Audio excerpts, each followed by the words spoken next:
2023 ஜேஎஸ்ஓவில் கேட்ட ஒரு சம்ம பார்ப்போம். இப்போ பார்த்தீங்கன்னா, இதே மாடல் சம் வந்து நம்ம குரூப் 4 2024 கேட்டிருந்தாங்க.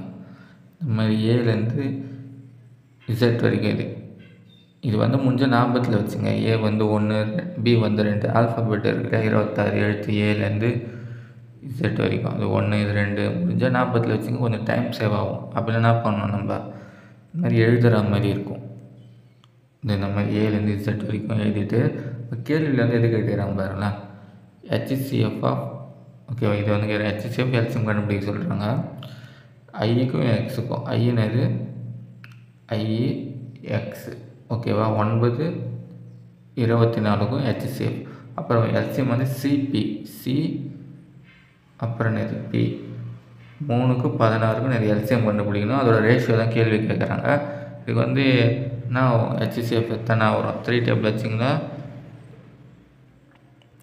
3,8 வரும் இல்லையா. இதுக்கப்புறம் வந்து காமனாக எதையும் அடிக்க முடியாது. அப்போ ஹெச்சிஎஃப் வந்து 3.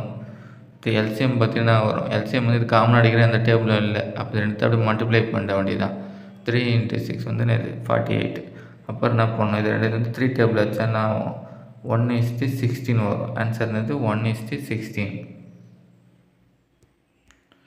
இந்த கொஸ்டின் பேப்பரோட மற்ற சம்ஸை பார்க்கணும். டிஸ்கிரிப்ஷனில் ஒரு பிளேலிஸ்ட் கொடுத்துருக்கேன், செக் பண்ணி பாருங்கள். மற்ற கொஸ்டின் பேப்பர் சம்ஸ் பார்க்கணுன்னா சேனலோட பிளேலிஸ்ட் போட்டிங்கன்னா ஒவ்வொரு கொஸ்டின் பேப்பருக்கும் மேக்ஸ் சம் வந்து தனித்தனியாக போட்டிருப்பேன். தேவைப்பட்ட செக் பண்ணி பாருங்கள்.